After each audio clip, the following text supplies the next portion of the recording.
Alright guys, as you saw from that drill, there wasn't a huge amount of firing at each shooting station. It was 2 rounds.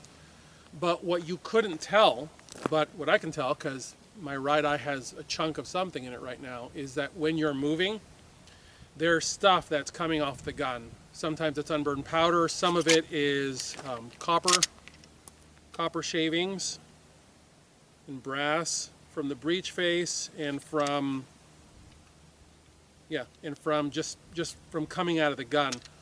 And it's one of those things that I wanted you guys to understand, that when you're moving in a dynamic manner with a handgun, or a rifle for that matter, but we're talking handgun here.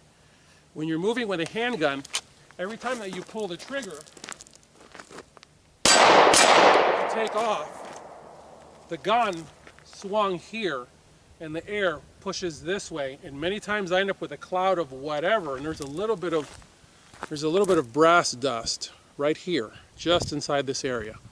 And it actually just atomizes into the air, and it wafts into your face as you're moving.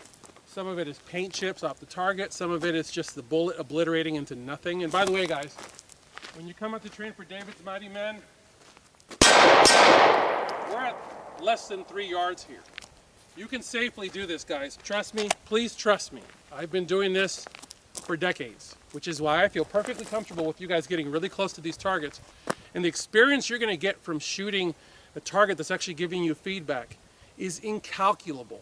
Within 300 milliseconds of witnessing the hit, which is the speed of a human eye blinking, the majesty of God's creation tells you that you've just done an action that is successful. Hitting a golf ball, hitting a baseball, throwing a football through a swinging tire, shooting hoops, all those are sports sports which have a physical feedback. Shooting, when you're shooting paper, doesn't have a physical feedback. Steel does.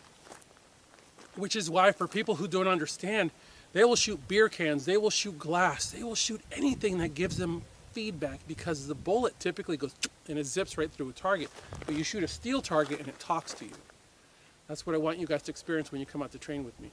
So understand, when you're moving, there are so many things you guys are going to learn when you come out here. One of them is when you're moving with your handgun, particulate matter is in the air. But guess what? That's the reality that you got to understand, because when you're in a church setting and stuff cooks off, imagine how much drywall dust is going to be in the air from bullets that are flying. Imagine how much chipped wood off glue lam, that, you know, those big beams that hold a church, they're called glue lam. Imagine how many pieces of that stuff are going to be in the air. Particulate matter from the church pews, from people being hit. Clothing lets off fibers. The zeal that I have for sharing this ministry with people comes from years and years of training in the professional training environment with people who wanted to be there. When I was a cop, law enforcement training is checkbox training. It's mostly PowerPoint and a little bit of shooting, and it's just checkbox training. Hey, when's lunchtime? That's, you know, when the instructor says, any questions? Yeah, when's lunch? I got stuff to go do, right? But professional training isn't that way, and this is what I want to share with you guys. Remember guys, I want to build a community of David's Mighty Men, chapter 001, Chattanooga, Tennessee, of David's Mighty Men. Help me build it. If you guys have any questions, leave your comments below or email me at tier1citizen@gmail.com, and I'll be happy to help you out and answer your questions, and let's get together and get to work. As always, God bless you all. Get those guns out and practice. Have a good one.